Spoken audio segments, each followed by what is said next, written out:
Hey everybody, welcome to the Dudes and Dads podcast. Glad to have each and every one of you along for the ride. Joel, this music is just, I love it. It makes me feel like I'm at the House of Blues or Doesn't something. it though? It just puts you in that laid back mood, which I started getting in that laid back mood, Andy, as I was driving to the studio this evening, and the sun is setting, but it was still out as I was coming in here. It's a beautiful thing. I mean, it's is. almost like we're finally maybe getting into springish, summerish. Springy. Hey everybody, hope you're all doing well. Thanks for coming and checking us out for this episode. It's gonna be a good conversation with Andy and I. I kind of inspired by a recent conversation I had with some young professionals, as it were. Like talking to the young people, the 20-somethings that are getting out there into the world of work, and especially those that are doing so from a faith perspective, asking the question, what does it look like for me to be like a faithful follower of Jesus and also to be a good employee? Because apparently, Andy, the studies have come out. Apparently, our 20-somethings are struggling. They're struggling to keep their jobs specifically, but hey, we're going to dive into all that. We're going to have a conversation. We want to talk about how we can be preparing our young people to enter the workforce with purpose and mission, and kind of some of the big categories that are maybe holding them back. So I'm excited about that show or this episode, Joel. It's going to be fun. I've seen some stuff at my place, so I'd like to chat a little bit. But first, though, support comes from Everence, dedicated to helping make Medicare an easy step through free educational seminars and individual consultations. Learn more at everence.com/Medicare-Monday. Securities offered through Concourse Financial Group, Securities Incorporated, member FINRA SIPC. And we also want to give a big thank you to our sponsor over at Avad Chiropractic. The big question, guys, is are you experiencing pain? Do you need a little bit of a reset or realignment, as it were? Well, hey, the people over at Avad Chiropractic specialize in advanced techniques like chiropractic adjustments, deep tissue and relaxation massage. Oh, yes. I need some of that. Compression therapy and more to target the root cause of your discomfort, not just the symptoms. Don't settle for just getting by. Experience real relief. Book your appointment today at avadchiropractic.com and click the Schedule Now button or call 574-312-0402. Avad Chiropractic and Wellness, because your body deserves the best. Your body deserves the best, Andy. Thank you, Joel. Joel, I'm excited about this. Yeah. So we have a new voicemail number. So we have not had a whole lot of voicemails. In fact, I got a couple from our old voicemail number that I want to play real quick, and then we'll go into the new voicemail number. Okay? Got you. This is the way we're sort of saying goodbye to the old. This is a way of saying goodbye to the old voicemail number. This voicemail came in a while ago. Okay. From my daughter. I'll just say that it's from my daughter Reagan, and she was a little disgruntled. Let's just take a listen. Okay. Hi there. I'd like to file for complaint. I haven't been on the show very much, so yeah. Get me on the show. Oh, goodbye. Okay. So that was number one, and then this is number two. I do not consent to having my voice on the show, but I would like to just file a complaint that my last voicemail did not end up on the show. Oh. And not very happy. Probably gonna sue the host. And yeah. So anyways, Reagan was not, she was actually sitting in the studio when she left us. It took a lot of guts literally to call our voicemail while she was sitting here with us to complain about us. So that's besides the point. So let's play it.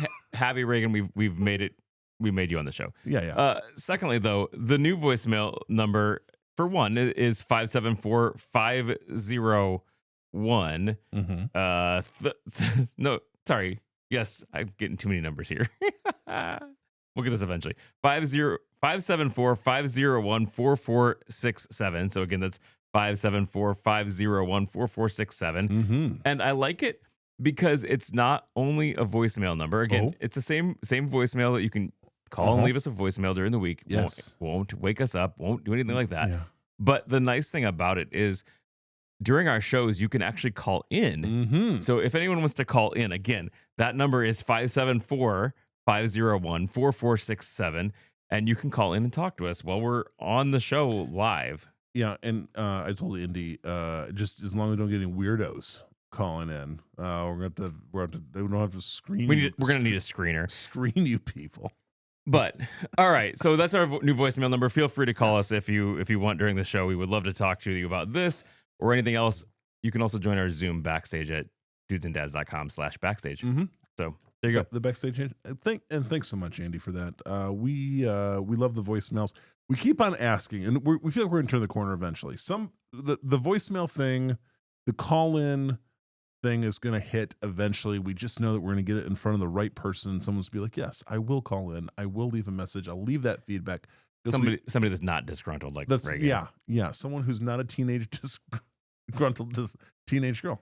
All right. Okay. So tonight we're talking a little bit about college graduates and like them losing their job and not being able to keep jobs and all that. Yeah. All of that fun stuff. So Joel, you have this great slide. So tell me a little bit about this. You've done a presentation recently because you gave me this nice like slide deck that you said, hey, yeah. I got some info. Right? You got some info. So tonight we're taking a look at the slide deck and some stuff you gave this recently. Here's the deal. This is a report that quite honestly, I think my wife sent this to me at first.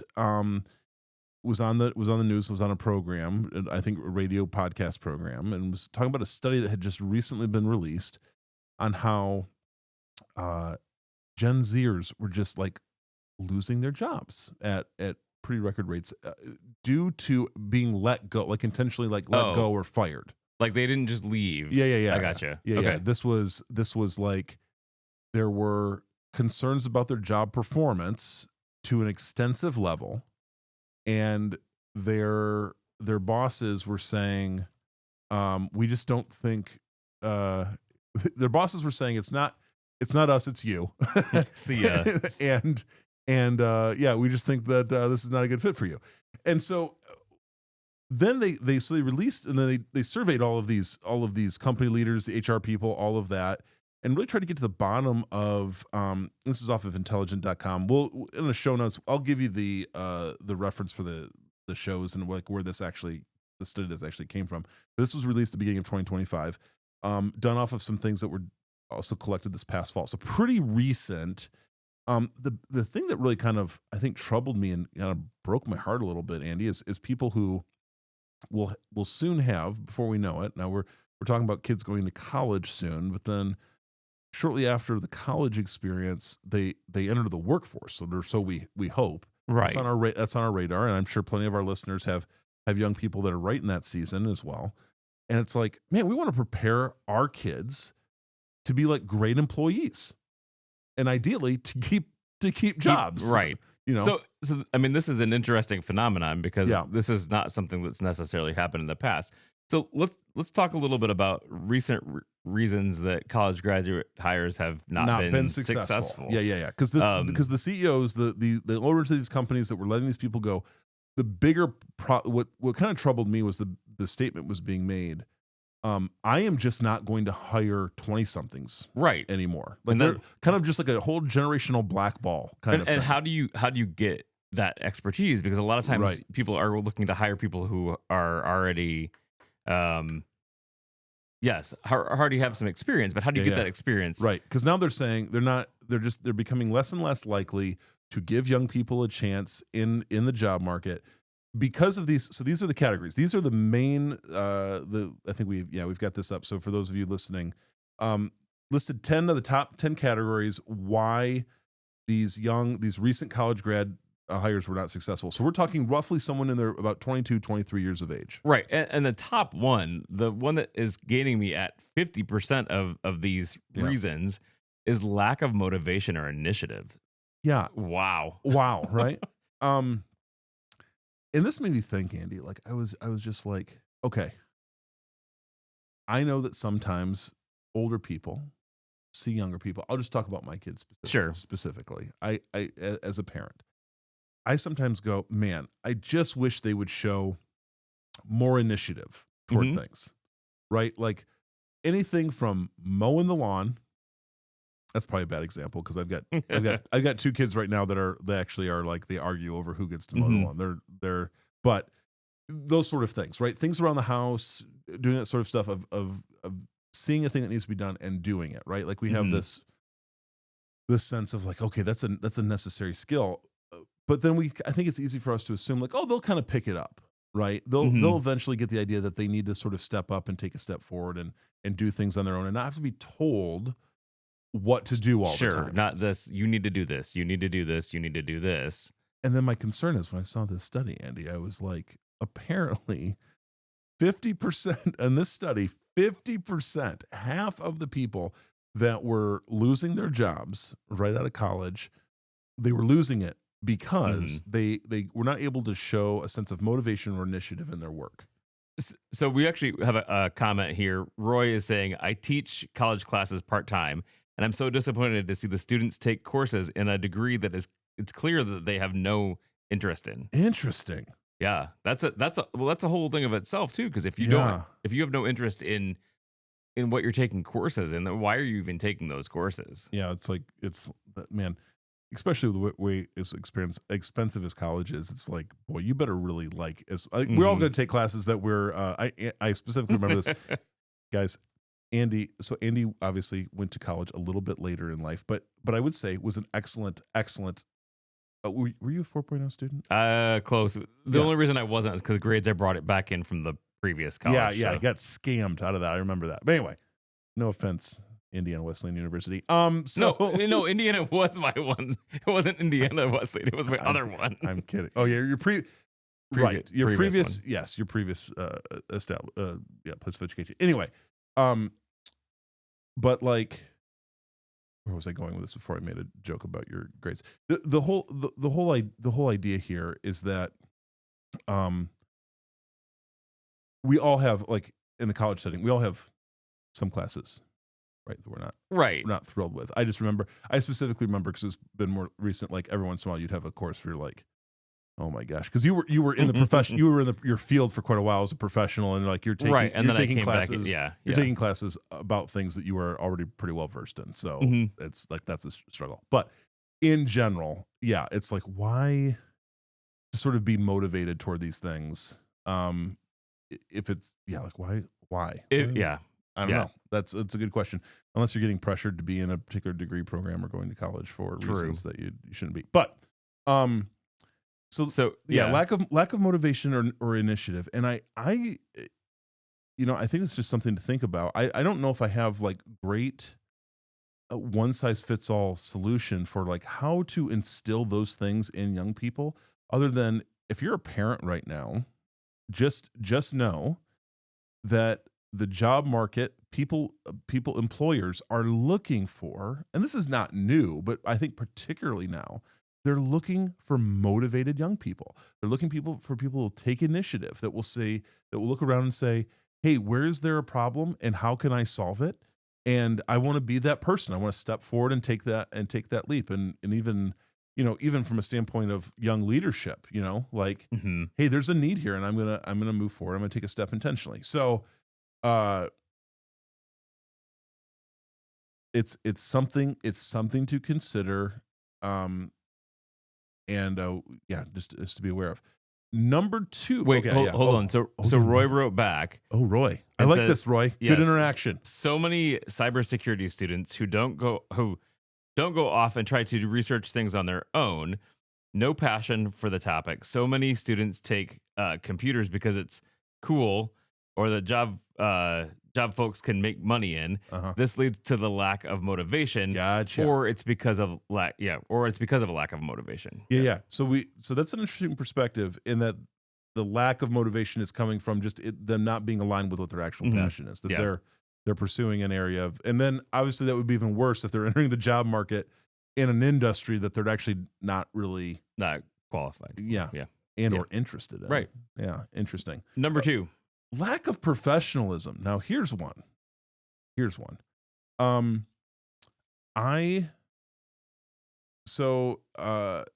gotta see if I was looking at these other categories here, if this fits in. I'm guessing this fits in. Okay. So part of professionalism, Andy, here's the thing. And I hear this from business leaders all the time.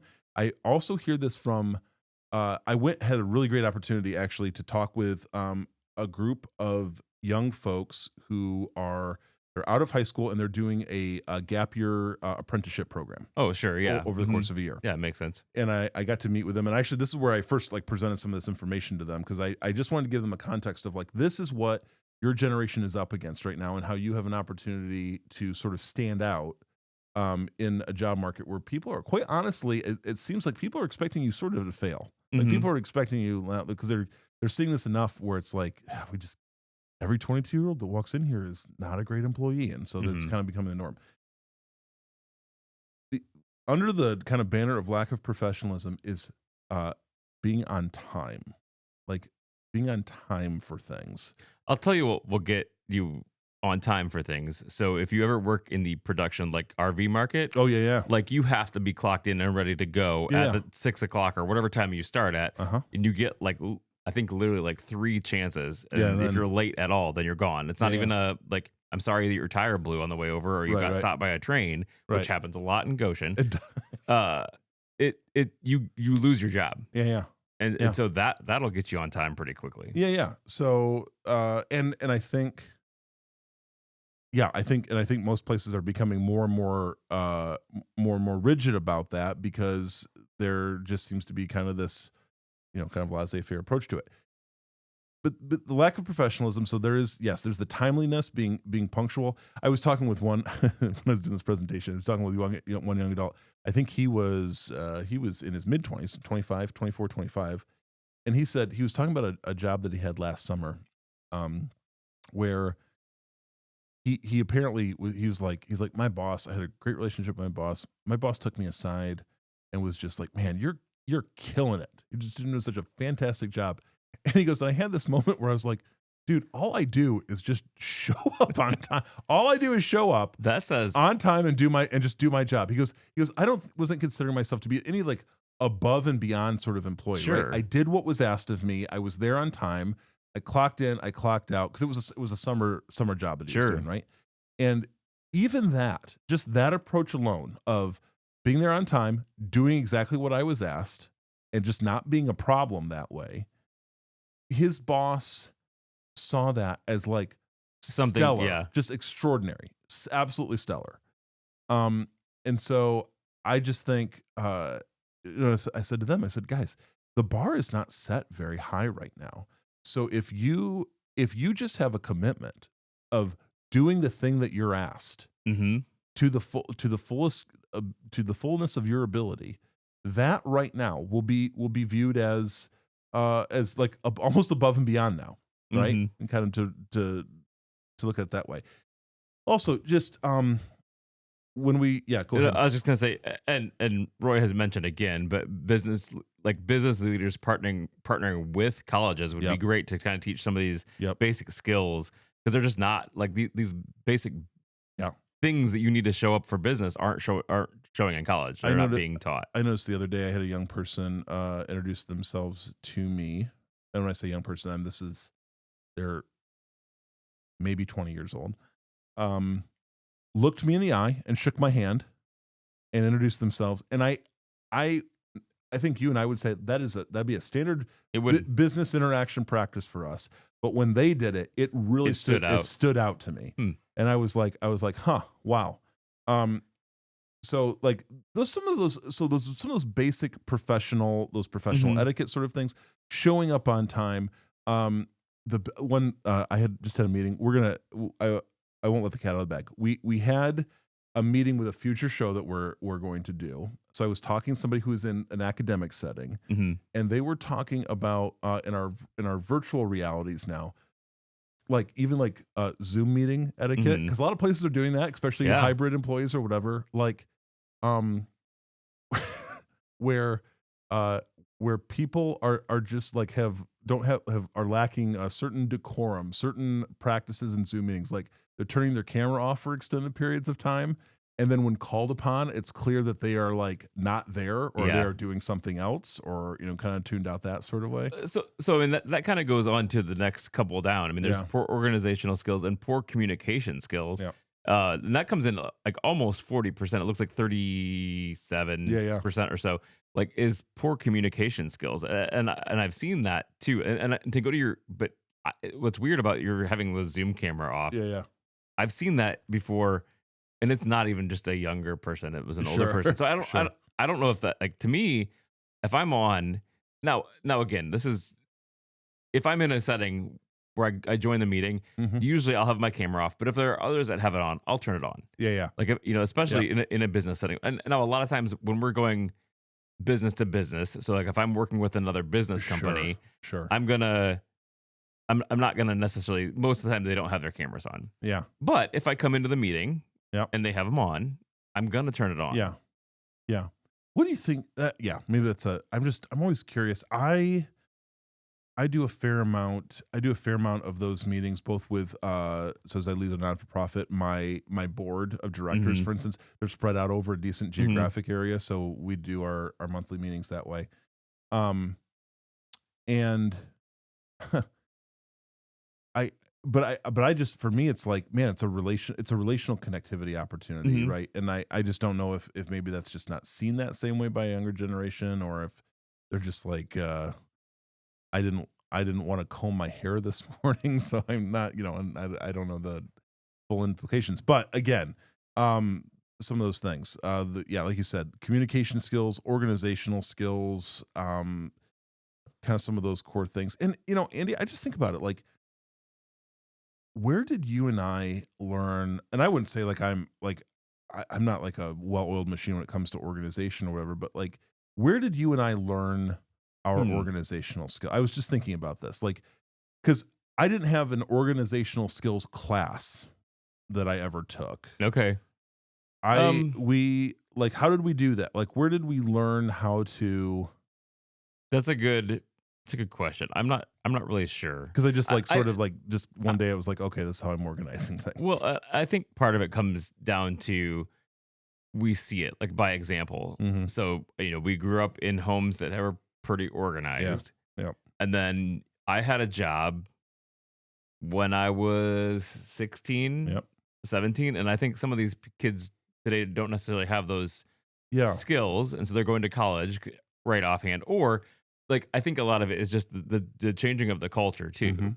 where it is. I mean, now because of the fact that we have this, we're having to deal with this hybrid approach to business, Mhm. where we have some businesses are again full Yeah. in person. Yep. Some are fully remote, and some are like a hybrid where you have 2 days at work and 2 days not.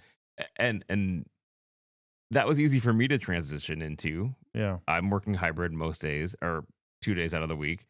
And I think for me, it was easy to transition into that. But for those who have not necessarily had that and they've grown up now, I'm saying growing up Yeah. with Zoom, and Yeah. it's a different, that is a different way of doing things, where you're in person, there is a little bit different of a reading and a different of a how it goes. So I think probably some of those skills and organization skills have come from just being, I guess, experience. I mean, Yeah. because we had those jobs, and for me, I had a job that wasn't necessarily like working at McDonald's or something where it was a Right. traditional. I was Right. working in a warehouse, Yep. and so for me, I had a chance to see how businesses run, and then, again, not just in a McDonald's job. Like I had a pretty good paying job when I was in high school. Yeah. My first job was when I was in 5th grade, and I had, Andy, back when you had paper routes. Oh, Paper routes. And I was just thinking about this. That was the first time that required, actually, like just thinking about this. I was thinking, as an 11-year-old kid in 5th grade, having a paper route where I had a route, I had to keep organized, and then I had to collect payment. oh, so you were actually financially responsible. That's too. right. I was responsible I to gotcha. collect payment for, and you had to keep track of like who was the weekend deliveries and the daily deliveries and all that sort of stuff. And I just wonder, like, where are those opportunities? Like, where are those opportunities, or are those kind of opportunities just to even begin in the Mhm. early process of learning organizational skills? So again, parents, guardians, educators, people that are interacting with students, the organizational piece, understanding organization, understanding how to manage your workflows and things like that. However however complicated or simple they might be, it's a real skill, and apparently a lacking one, and it's causing problems for our young people when they're trying to get out into the workplace and thrive. Okay, next category. Reasons for recent college graduate hires not being successful. Challenges with feedback. So in other words, they're saying that their employee doesn't take feedback. So in other words, you're not doing a great job at this, or I would like you to do something else. Right. And they're receiving that. This has been my experience. They are receiving feedback even when it is really well presented to them in a helpful and hopefully constructive sort of way. They're receiving that as like a deep and personal offense against them. Do you think that some of that is because of the generation that has come about with everybody gets a trophy, like no matter what you do, like a participation award? I would say yes. I think that's part of it. I've also been thinking about, and I would love to hear some feedback on this. I think a lot of my OG youth workers that are really deep into adolescent psychology would probably have some really good input on this. Here's what I am wondering about. I think, Andy, that so much of the lives the lives of other people that our young people see are so well curated. I think there's a sense out there that like everybody just shows up with their best all the time. Like, and so that they're like, so the idea is that there's really not space or places out there or even a recognition of a reality of like, yeah, you're not good at everything. Right. And number two, like there will be things, I mean, Andy, there's things that you and I suck at. Even now as right. Even now in our professional world, I can name categories right now where I go, not good at this thing. And at this point in my life, probably never going to be great at it. I might be able to increase, I might be able to get my C- up to a C, maybe B- area. But like, I know there are things that I'm never going to be good at, which is why, by the way, I don't do the fake it till you make it sort of thing, which young people feel like it's some pressure to do. And I get why. Like I just try to be very, very real about here are my strengths. I want to swim in the area of my strengths as much as possible. And I want to, but then I want to also like surround myself with some with resources and other people to help me in the area of where I'm not going to be as great. That's a life skill, and that's how by the way, I've gotten to those conclusions. I've done those things through the means of feedback from other people who I think by and large want the best for me. And they're looking to, like as I've developed as a professional and all that, they've wanted to see, better things for me. I got some, it's been a couple months ago. So like I said, as I run a non-for-profit, and I'm not outing them or anything, but my president and vice president of my board came to me, where it was a meeting we had scheduled, came to me and said, had a pretty, it was kind, but it was pretty direct criticism about me delegating responsibilities to my board members, because I was in a mode of it's just easier if I just do it myself. But it was creating a little bit of a bottleneck in our operation, right?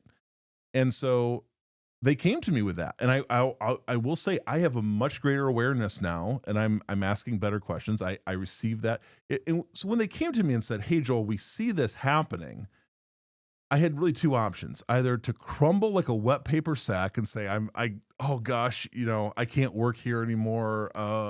You clearly I'm not the right person. You don't like me anymore. Whatever. You get the idea. Or to say, hey, this is an opportunity. These people who I really trust, these people who know a decent amount about the work that I do, are offering me an opportunity to recognize something that I'm not, probably a little bit of a blind spot, with me, and recognizing something I'm not doing particularly well. It was helpful. I received that in a really, really helpful way. But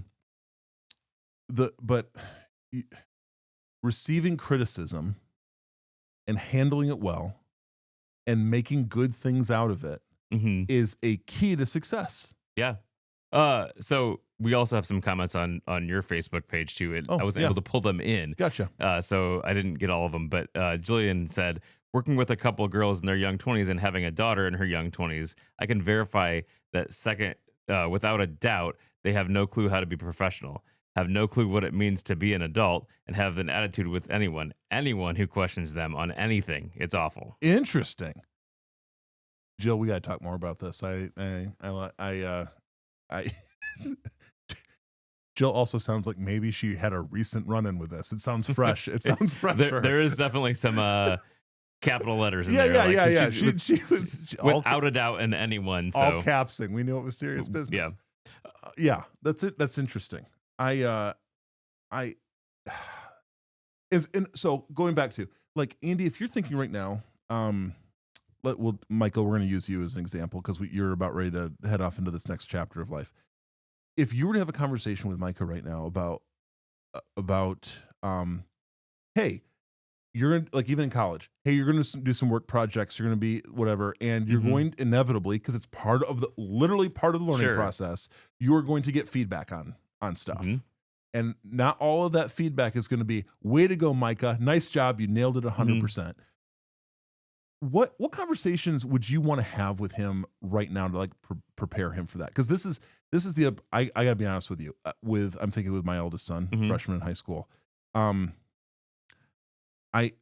This is something I need to do better at. This is like, and having these preparatory conversations for him, because eventually, I think especially for kids that have a particular high skill in areas and are drawn to things, they do a lot of really great things. And then that kind of goes on for a while. And then eventually when they step it up to a next level or they have a new opportunity, it's like, oh, they get their first kind of like what they see as harsh feedback. Right. What's the conversation you want to have with him about that? So I think for one, I'm going to start and say he's had a couple different jobs already. Yeah. 3-ish jobs already in his high school career. Yep. And so I think he's been able to take some of that feedback, and it's been in different areas. I mean, he's worked in automotives, and he's worked in construction, and also now doing some quality control. And so I know that he's definitely had some feedback on stuff that he's done. Yeah. And I think he's taken it fairly well. Yeah. So I think it starts with us as parents. When we give feedback, we can say like, hey, I appreciate you cleaning your room. Yeah. But you did a terrible job at it. Okay, I wouldn't say that specifically. Yeah. But I'm noticing you cleaned your room. However, that's not my clean. that's not to the standard that we would. Right. Yeah. No, I think, and I think that's tough as a parent, because it also comes across different than it does if you are a worker or you're an employer, because obviously there's some sense of, you're hiring me and I will get fired, and so I will have to look for a new job. Right. But I also think that like I've seen turnover so crazy of people in that age range from, I mean, again, I'm not in HR, but I do see when a lot of people come and go from our company. Sure. And so I've seen a lot of turnover with the college age, the age that we're talking about right now. And so I think that that's also something that maybe systemic, that it's more of a mentality of, I can just get a different job. Yeah. I can get a different job. I can get a different job. Yeah. And so we have this turnaround. Yeah, the long-term that's our thing. Like the long-term investment in companies. Andy, when I was growing up, there was a company right in our town. It was a manufacturing organization, and they had a sign up right by the road, and they would recognize their long-standing employee anniversaries. And all the time you'd be like, congratulations, Bob Smith, for 25 years at da-da-da, and 30 years or 15 years this and whatever. I'm sure there are still those people, but you just don't see that it now, anymore, right? The longevity. And honestly, I mean, I'm seeing turnover, and granted, some of that turnover is people like leaving because they're retiring or whatever, or have been with a company for quite a while. And I get that. Like, I think in general, people need change every so often. But I think that what I'm seeing more and more of is this just churn of, I'm bored, I'm going to move on. I'm bored, I'm going to move on. And there's really a benefit. There is really a benefit for sticking with something for a period of time. Because if you're always like the new person, if you're just doing that like again and again and again, that gets old too. And you lose out on opportunities to like, hey, what might you encounter in a workplace at the 2-year mark, at the Mhm. 3-year mark, where you're starting to gain some knowledge and understanding. You get a better sense of the organization and how it runs and things like that. No, don't get me wrong. Some jobs and organizations are just not good Yeah, fits. yeah, Like sure. they aren't. They Sure. aren't. But I think overall we're seeing that. Um, and, and yeah, I don't know. It's just interesting too. Like going back, I'm looking at some of the lower ones here Yep. that have been bad culture fit. I mean that's near the bottom here, and that's Sure. just over 30%, Yeah. 32%.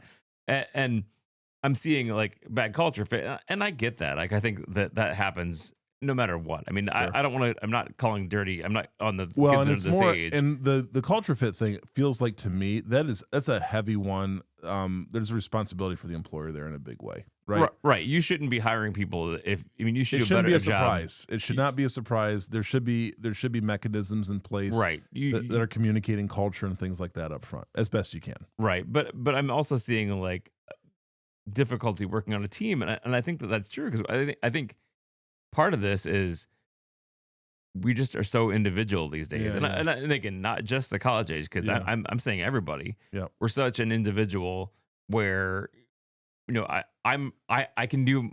I have social media. I can go live, and I'm an influencer, and yeah, I'm this and I'm that. That doesn't take working on a team. yeah. There's I was having the age old conversation with Aaron not too long ago. He was working on a school group project. We all love these I group hate projects. school Don't projects. don't we love those group projects like that? Isn't the best? Because we all of you know that if you've ever worked on a group project, especially in an academic setting, the high school, college, whatever it is, here's what you will guaranteed always have. At least the one person you will have is the slacker. You will always have at least one person that is contributing next to nothing to this project and is really, really hopeful that the other people are going to do their jobs above and beyond and make up for their lack of performance, right? Um, and I will say, Andy, when in my college experience, I showed no mercy when it came to the group review portion. When you submit to the professor, like, hey, how do you think the other people did on this project? You're like terrible. Yeah, it was just like this person should have to retake this entire class. They should absolutely not get a free pass. Um, but I will say, like, I'm talking with Aaron. It's just like he's like, man, it's so so frustrating when somebody isn't doing this or that, or they're not, and it's like hey, welcome to the rest of your life, and also welcome to because I remember having a conversation with him. I was like, how do you think that this person that you feel like is not contributing to the group, how do you think you might be able to like involve them, call them in, right? Like that's the sort of thing we're talking about, where it's like even in your frustration with working with other people, how might you be able to overcome that? How might you be able to get through it? It's a necessary skill, working with each other. Which here's their thing, Andy. In our schools anymore, really the way that you do that is extracurricular activities with our kids, either in the arts, performing arts, or within sports or things like that. Like that thing. That's why it's so important. It's like you got to get with other people toward a common mission and figure out, and they're coming from all different backgrounds and everything, and figure out how to climb that hill together. Right. That's a key skill. So. Those are the top 10 kind of reasons in this recent study that the recent college graduate, that young 20 something, they weren't quite cutting the mustard, Andy, and all categories to be thinking about as parents, guardians, preparing your young people for their future work and even maybe what they're doing now. Have those conversations. So you've got this great chart here, and yes, maybe you can explain it for those listening, not watching. Yeah. So this is a little bit of a faith, I think, in practical application integration here in terms of your vocation, what you're doing for a job, but then also like, I think there's a good example to say, I think what God has called us to, in terms of being.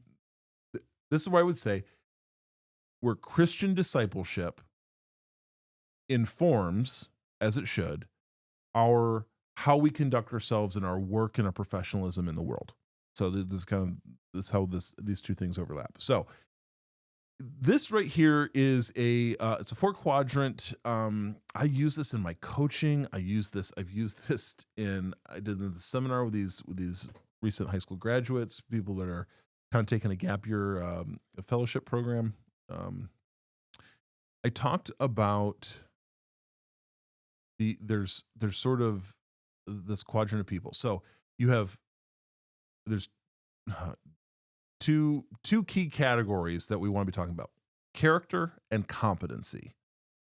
So I, as an employer and as a parent and as a community leader, or investing in my community, whatever, what I am hoping to accomplish, what I'm hoping to do, be the kind of person I want to be out in the world, is to be a high character, high competency person. Sure. So that's kind of that upper right hand quadrant there. A high character, high competency person will see a lot of fruit in their work. That's true of, again, you in your workplace. That's true of being a disciple of Jesus. That your character, who you are, what you bring, your honesty, your transparency, your thoughtfulness, all of those sort of things, what you bring in your person into other people, that character element is important. And then the competency. Now we're kind of talking in competency, we're talking about knowledge and skill. Mm-hmm. Like, you know how to do stuff. Right. Competency, like in your field, Andy, like competency, in my mind, it's like either you have it or you don't, right? Sure. Like, you have these skills to get these results, or you haven't learned. You just don't have them. It's in the soft sciences, there's a little bit more of a fake it till you make it sort of thing. I get concerned about sometimes. But so high character, high competency person, that's the goal. Then we have these other quadrants that we don't talk about enough. The one, so we'll just go around. We'll go around counterclockwise. So then you have a high character, low competency, or low skilled person. Here, I'm going to say this out loud for all of you who are listening, and I can say this is one area because this is a high area of experience for me, and that's what I've seen. Christian ministries tend to attract this sort of person. And they are a sweet, kind, loving person. People like them. They are pleasant to be around, but they don't know anything. Gotcha. They lack necessary skills. But because we love Jesus, Andy, we're gracious and we're merciful. We let these people hang around too long in their current roles or in places, as opposed to the loving thing we should do is say, hey, we see you have a passion for this or desire. You're a great guy. You're a great gal. Let's get you some training. Let's get you some investment. Let's do it. Let's not just dance around this idea that you just don't quite have it yet. And that's okay. But we want to put things in place to help you learn and help you succeed. Right. Okay. So that's, again, high character, low competency, low skilled person. They're going to be limited. That's the problem. There's going to be kind of a lid on what they're able to do. Then there's the person, this is really extreme, the low skill, low character person. They're irrelevant. They're probably not going to be in. They're not employable. Right. You're not going to hire. You're probably not going to get them in the position to begin with. Yeah. Unless they're a complete psychopath and have found a way to dupe everybody. That's an irrelevant person. They're not making impacts. Now, here's the other side of the quadrant, though, that I really, really want to talk about, because it is, and again, we're talking about, we've seen these people in the workforce, in the workplace. We've also seen them, for those of you that are in ministry context or in faith communities, whatever, we've seen these sort of people. And this is what I want to talk about, because we're starting to wake up to this reality a little bit. Talking about the low character, high competency person. This, Andy, is a dangerous individual. This individual will hurt other people and will hurt larger organizations.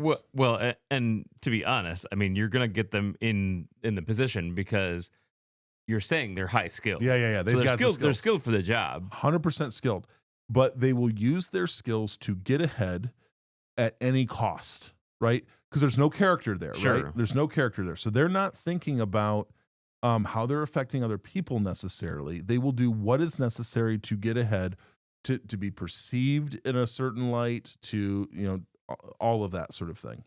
Mm-hmm. And so for talking about workplace stuff, even for our for young people, these are categories for number one for you to apply to yourself, asking yourself, am I developing into being a high character, high competency person? Not just pleasant to be around, but rather caring, a quality person rooted in good things, rooted in a right understanding of your identity, but then also just you're absolutely figuring out how to get better at stuff. Mm-hmm. You're dedicated to being to doing everything that you do with a certain excellence and quality. By the way, and for those of you that are coming from a faith perspective, we say this because our work is not our work alone. It's an act of worship. Actually, it's it's a reflection of our relationship with God, and so that's vitally important. It's this low character, high competency person as well that I'm really concerned. We've seen a lot of them recently in senior church leadership. This does a lot of damage. Mm-hmm. We've had some local instances here. Oh my gosh. They've been in the news here not too terribly long ago where, and this is why I always get, guys, I'm not cynical, but this is where I always get concerned. The church that they're leading is growing at a rapid rate. More and more programs, bigger building, all of that sort of thing. And then the news comes out, you know, that they have been engaged in things that are just not good, immensely harmful to people. And you can kind of, you know, connect the dots from where you want to. And we also ask the question, how was this possible? How did they find themselves in this position? It's because the particular culture of that organization valued the output, valued the skill, and didn't ask the question about their character. Right. What was going on inside? What are their family relationships look like? What do their interpersonal relationships look like? How are they treating their staff? I mean, it always blows my mind because once the investigation starts on these things, when something blows up, the investigation starts on these things, you uncover like, oh, they had really, really toxic managerial, you know, they use threats and fear to lead their staff or whatever. And this has been going on for years and everybody's so caught off guard by it. Let me just be very, very clear. We have a problem in our work cultures. And this is why, by the way, I think our young adults have seen a lot of this and they're skittish. I think they're a little bit skittish in the workplace of this, where there's a little bit of an assumption. There can be an assumption of if you are in a place of authority, you will probably have some sort of deep corruption within you, right? So there's like, you know, and that doesn't have to be the case at all. I would say. So we just want to be on the lookout. Number one, we don't want to be that person. We don't want to be the highly skilled person.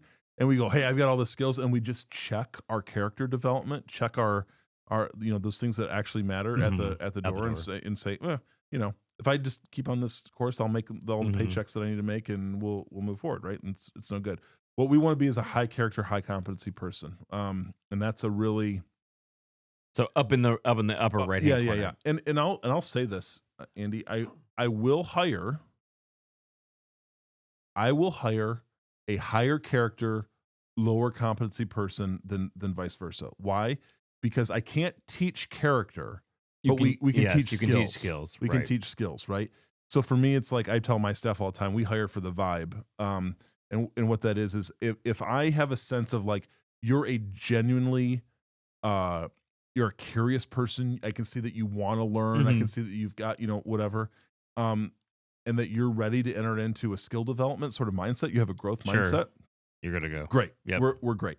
if you come in trying to impress me with everything, with who you are and all the things that you've done or whatever, like that is usually like a red flag to me. Because it's like I want to know what's inside. I want to know what's in the heart, and that's what's going to take us the farthest. That's what's, by the way, that's what's going to help form the best team. Because if everybody is in that mindset, right, then there's really opportunity for growth, and we're all going to challenge each other. We're going to teach each other. It's going to be good. So, yeah, for our young adults, for young people, people that are investing, I would say, in young people as they enter into just life in general, and definitely into their various vocational endeavors, to be thinking about character and competency, both of those things, how vitally important both are in the development of young people. And it's because it's not just Andy. Just before I was here, I was with our good friends Matt and Courtney, who their son Gideon is doing college tours and things like that, and is looking into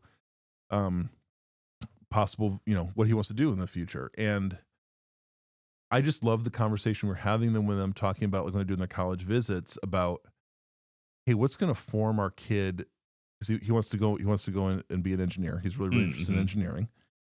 How can he be the best engineer? And also, how can he just be the best human being? Yeah. Like how and where are the places that we're going to be investing up in the upper right hand? Yeah, that's right. To the up and to the right, right? Yeah. How are we going to see him become a fruitful person? And have a commitment, a kingdom commitment, right? That he is a disciple of Jesus as well. That he's going to go and be dangerous for the sake of the kingdom, but also he's going to be doggone good at being an engineer. Yeah, and he's going to make a really vital impact to whatever company he works for and all of that. And I don't know, Andy, do you have the next slide there? This is this one here. This one, this was on my presentation. It's super funny. So here's my other thing I've been thinking about. The quote here is, I say, you will lose opportunities for authentic witness if you suck at your job. And then I said that quote was from Abraham Lincoln. That's not true at all. I just try to keep people on their toes. But there's something to be, I've just been thinking about that. Like, in my situation, if you're out in a secular marketplace, so to speak, and you have this sense of like, hey, I want to be a witness in my work. I want to be able to share faith and things like that. This is the reality. If you are better at your job, you will have more opportunities to do that. If you suck at your job, you will lose those opportunities. Yeah. It is hard for people to take what you say seriously in terms of you wanting to share good news with them, life-changing news with them. It's harder for them to take that seriously if you are coming from a place of just poor performance and poor engagement and poor work ethic and all of that. So the two go together. This is why. I mean, again, do all things as unto the Lord, right? Do your work well. Be an excellent example in all of that. So yeah, that's my you even got we seldom throw a Bible verse up here, but that's there you go. Yeah. Is that Colossians 3:23-24. That's kind of it's just a great grounding if you want to have a kind of a faith-based discussion with your kids about work, about vocation. Whatever you do it with all your heart as working for the Lord, not human masters, since you know that you will receive an inheritance from the Lord as a reward. It is the Lord Christ you are serving. Gosh, guys, if I don't know what says it more clearly than that. Well, and I would even say, like, again, we're Christians. We're not. This show is not necessarily Christian, and so I know we have people that aren't Christians, but even that, and just in general, like, do whatever you do with all your heart, like do it well. Like, so even if you take, I don't want to say take God out of that scripture because it's scripture, but I mean, like, that's a good, even if you're not a Christian, that's a good scripture to base your whole, the way you do your job on. No, I just think that if you do your work with all of your heart, if you find a way, and again, I know there's a whole bunch of different kinds of jobs out there, a whole different kind of working environments, all of that. But if you can find a way to do what you're doing, to give yourself fully to the work that you're doing, I think you're better for it. I think we're all better for it. I think if we can call our young people to that and remind them of that, and kind of have a culture and understanding of around that, toward the work that they do, it's gonna go better, and we're gonna help our young people succeed, because apparently there's some struggles going on right now in the workplace, and we think a few corrective measures might help them succeed. So, Joel, we have come to the end. Oh, we have of an amazing episode. Thank you. It has been amazing. Do you have any final comments before we wrap tonight? Let's see. Here are the comments, Annie. We haven't said this for a while. For people that are listening to this show, the like, subscribe, share, all of that sort of stuff. I've just been thinking about this. Yes. It's, again, we're not out here for fame and fortune. What it does do is it helps other people find the show. Because it's like, hey, if you like this, then the algorithms, they work in mysterious ways, but it helps other people discover the show. It helps other people be invited to the community. So I would just say, if you have in any way, at any time, miraculously benefited from the content of these conversations that we have on the Dudes and Dads podcast, if you would, on your socials, share it with others. Would love that. Like, follow, hit the bell. The notification thing is good too. So Roy is asking if we are on YouTube. Yes, Roy, we are. You can find us at dudesanddads.com/YouTube. We'll take you to our YouTube show. Thanks for the question, Roy. Yes. And by the way, an opportunity for us to just shamelessly plug the YouTube. That's great. So yes, good. dudesanddads.com/YouTube. We'll take you to their YouTube channel. Yes. Yeah, where you get to see us. You get to see the real us. And I would say hit up our voicemail, because again, we love our voicemail. So 574-501-4463. And you know what, Joel? What, Andy? I'm really digging this music. Yeah, as always, show music, theme music provided by the incomparable Scott Allen. What a treasure he is. And again, Scott Allen, teaching the young people down at Grace College, investing in their future. Going to be great musicians, great studio people, recorders, all that good stuff. We thank you, Scott. Hey, everybody, as always, you can connect with us over at dudesanddads.com. That's right, dudesanddads.com. Got all previous episodes, show notes, all that good stuff. Hey, thanks for tuning in. Remember to like, share, subscribe, do all that stuff. We appreciate it. And until next time, we wish you grace and peace. Oh, Roy found us. We found you, Roy. Thanks, Roy.